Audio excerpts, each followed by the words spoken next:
Welcome back to WCS America and our third day of Challenger play. Right now it's Catz versus TheStc, with Catz leading 2-1. One map away from closing it out. The trend today has been all 3-0s and 3-1s. Right. We're going to have to sit back and change that up as we hop into Frost. Our fourth map in this best-of-5 series, spawning the top right-hand corner. The blue Zerg player leading 2-1. He is Root Catz, leading 2-1. That's right. And his opponent down in the bottom left, the red Terran player, he is TheStc, and he is on the brink of elimination.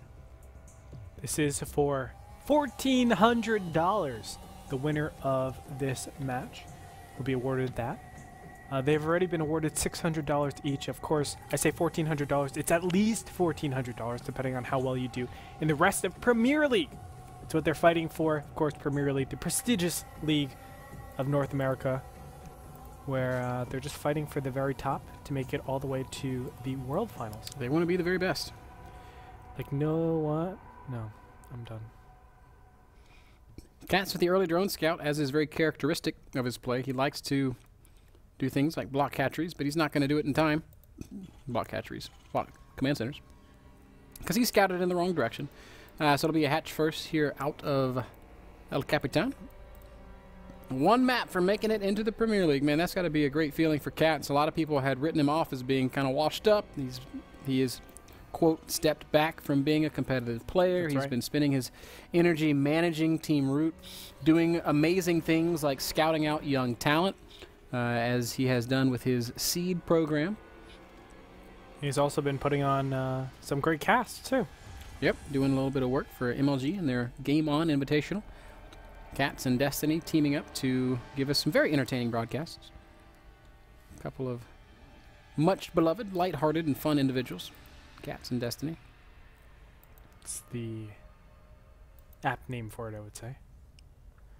So far, very standard play from both these players. So we're going to look and see. Last time we saw a very standard play, Catz got trounced. Yep. But when he manages to mix it up, he seems to work out okay. He is he's going to probably want to throw something crazy at TheStc, or at least do something to ensure that he doesn't move into the mid-game at a disadvantage. Well, that works out. A 4-minute third base. I mean, you can't complain with that. That will definitely give him an advantage. Now, the STC very smartly says, hey, you didn't get your 2 gases. Let me go over to your third base and not scout it out. Okay. Bam. Scout it out. Scouts it. Sees it, knows what's up.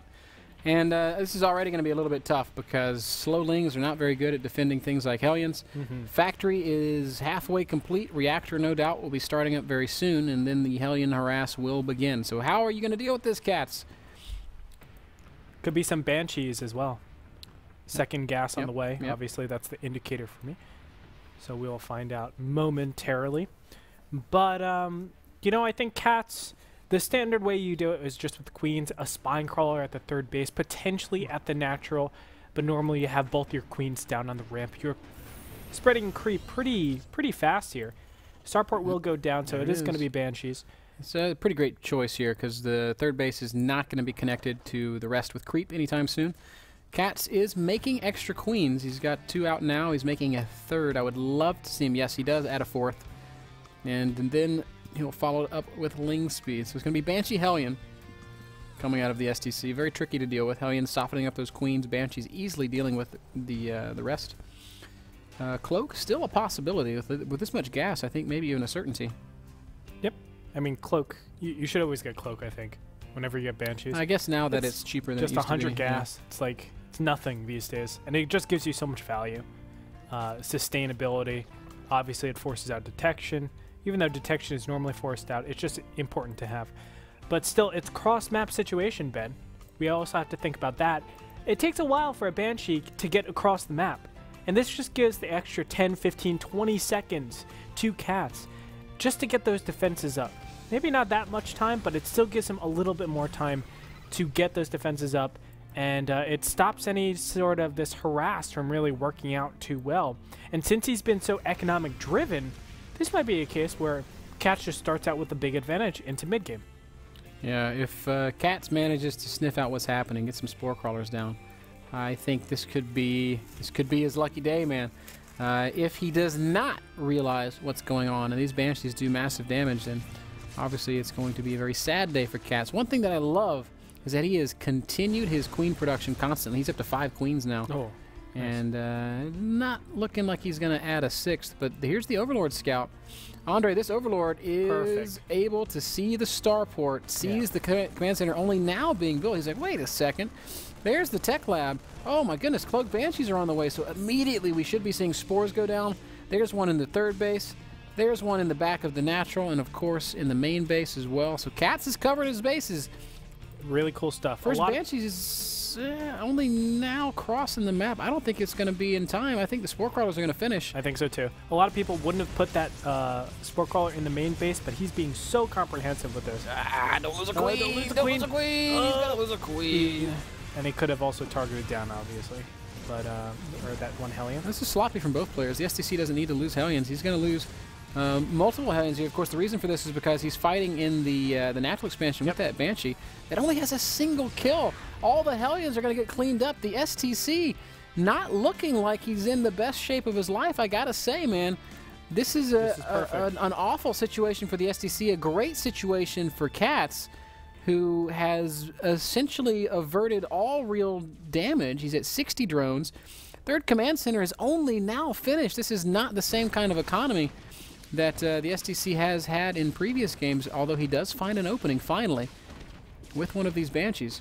But it's very minor, I think, overall. I mean, the 3 hatchery production is just so huge, and on top of that, full saturation at the third base. That gives you the ability to replenish so fast. On top of that, you got the Spire coming out. You have good defenses all around. Creep spread is really good. Game. And it's a very slow third command center. I mean, I do not like the choice to play mech. The reason being the positions, and the map in general is huge. And the positions are so freaking far that the push is going to take forever. And furthermore, Catz is probably the most prolific swarm host player outside of Korea. He is the guy who is probably the cause of many of these swarm host conversations that we're seeing pop up on Reddit and stuff. I think so, man. I mean, he is he's just meticulous with everything, and he really tests out as much as possible. This Overseer gonna catch everything. Sees the Thor, that's it. He knows it's mech. Sees the factories. Now he sees the factories, of course. It's definitely immediately drops a Roach Warren. And what are we gonna see? Is it just gonna be roaches? I've seen Mutalisk plus Swarm Hosts. Obviously, that's very effective. Oh man, this is great. Ling's getting in there. They're gonna catch a couple of SCVs. The STC with a good quick reaction.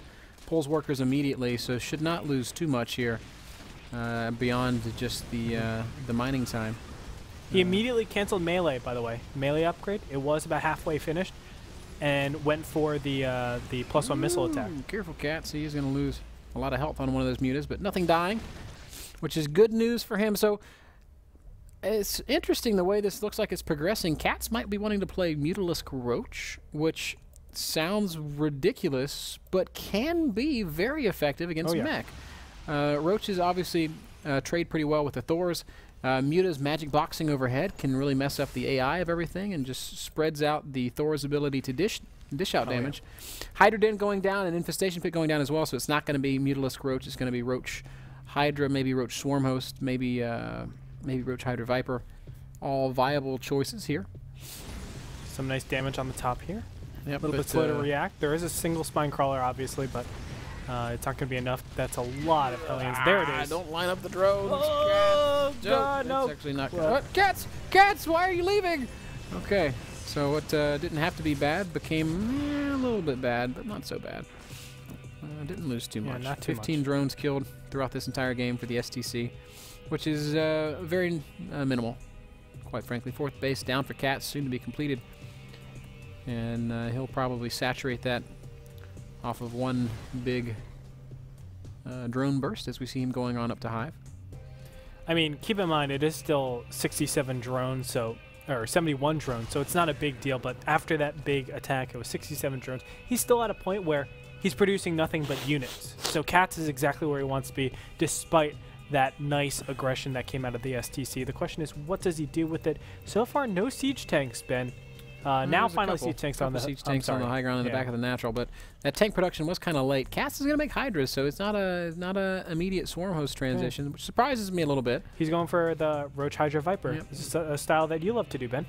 I used to love to do. I've not had as much success with it recently. I got to be honest. Well, take notes from Catz. Maybe he can really change your mind. If there's a player to learn from, it is probably Catz. Because I would say not only Swarm Host, but his Viper control. That's what is so fantastic. That is very key. His ability to keep them alive, and also somehow he just gets the miracle abducts, where a lot of Zergs I've seen really flounder, especially in CVP. They abduct the Colossus, and the Colossus is able to just walk back and live. The STC will go ahead and make his first attack here. He's at 190 supply. Somehow he is maxed out before Catz, which is blowing my mind a little bit. Catz is trying to go up to Broodlords, and it's going to be a while before they're ready. So I think certainly Catz stands to lose at least a base here. A little bit of it depends on how quickly the STC is willing to push on creep, and he is not wasting any time at all. That's just rolling right forward. Catz has got to be so careful with how he engages. He's going to send his Roaches and Hydras around to counterattack. Or is it going to be a flank? There are only 3 Thors, Andre, and no Vikings, so if Catz can morph some Broodlords, he will clean this up. Well, it is mainly... it's a small amount of everything, I would say. Thors and siege tanks. It's a lot of Hellbats. And this counterattack can do a lot of damage. It's going to go into this base trade mode, but will it be effective? Normally you want to send Greater Spire is in the worst possible place. This should be focused immediately. If Catz can get some Broodlords morphs, I think he's going to be okay, but if this Greater Spire goes down before that happens, it's going to be tough. 7 immediately Broodlords. 7 Broodlords. Where are they morphing? They're morphing in the back of the main base. This is exactly what Catz needs. He's cleared out the 3rd base of the STC, so the STC is kind of on 2 bases, kind of not. Catz is going to lose a ton of drones in the back of his main, but the Broodlords, they're about to finish. And I think when they do, this entire army of the STC is going to be stuck. And when he loses this army, I don't know what he can actually do to recoup those losses. Catz at just 170 supply, fighting with Roaches and Queens from the low ground. Broodlords on the high ground are messing with the Thor AI. They're not able to really focus on the Broodlords. Yes, Catz loses the Hive. Yes, Catz loses lots of drones, but this is an entire mech army that is going to go down. A perfect sandwich from Catz. He's going to clean all of it up, and the STC is suddenly going to be in a position where he has got to replace an army, and I don't know that he can. I don't know either. I mean, this is really difficult, but there are a lot of starports on the way. You can see the upgrades are coming down. 3-3 being researched, so the upgrades for the STC are looking good, and I like this attack coming in here. The Hellions and the siege tanks. Right now, it's not the units that's the problem, it's the time. He needs time to prepare these Vikings to counter what's approaching. And keeping your opponent on their toes, that's exactly what you need to do, and he's doing that great. You know, Catz knows that he's got to deal with this quickly and effectively, and he's unfortunately going to be losing a lot more drones in the meantime. Been knocked down to just 35 harvesters, and this could be a problem. Catz still needs to sustain some kind of unit production if he wants to be able to win this game. Man, Catz is reeling a little bit from all of this damage. Banshee's continuing to fly around and be very, very pesky. Queen's falling at a rapid pace. Catz is not transfusing at all. The STC has been very effective with his multitask.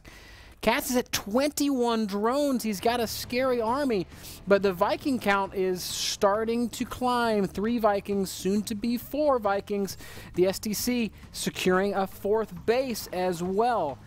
Catz knowing that he has to do so. Oh my God, Catz is on just 2 hatcheries, Andre. Yeah, that's all he can. He lost his hive. He lost all of his ability to really reinforce this attack. He needs his queens over here ASAP. If this attack fails, the game's over. So he needs to do something about this. That's why the queens not being there going to be a big problem for Fortunately, there are Hydralisks, which are going to help out against these Vipers. 1 Broodlord falling is a very painful loss for Catz. Yeah, he needs to transfuse. That's why the queens need to be there.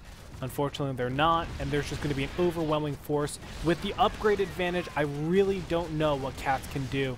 I mean, 3-3 is just finishing right now. You can't fight these Vikings, man, as they will chase away the Broodlords. The best bet Catz has is to continue to try and deny mining as he kind of catches back up. But these Banshees have been out for blood, 15 kills between them, and Catz looks like he has been pinned.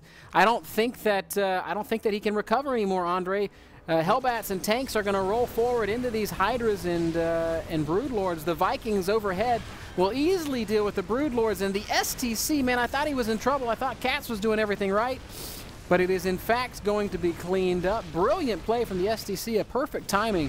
If he had attacked any later, he would be absolutely dead. Good game, well played, says Catz. 3-2 the score in the series, and there will be, no, 2-2 the score in the series. 3-2 will be the score eventually, but we don't know who the winner is going to be.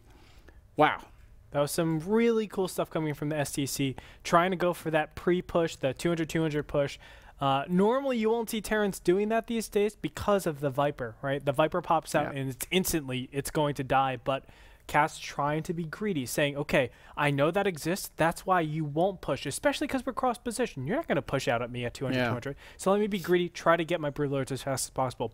Did not work. The endless supply, and especially that attack in the north side, to the 4th base. Yeah, that's what was kind of the nail in the coffin. Correct. As had Catz maintained that expansion, had he not lost those drones, he's kind of able to recover a little bit. Unfortunately, didn't work out that way. Maybe the choice not to go Swarm Host was a wrong one in this instance. Yeah. Or even Vipers. Either of those. Yeah. Either way, the STC finds himself evening up the series. The score is 2 each. Our final map is going to be Heavy Rain. We're going to take a break. We'll be right back with the conclusion.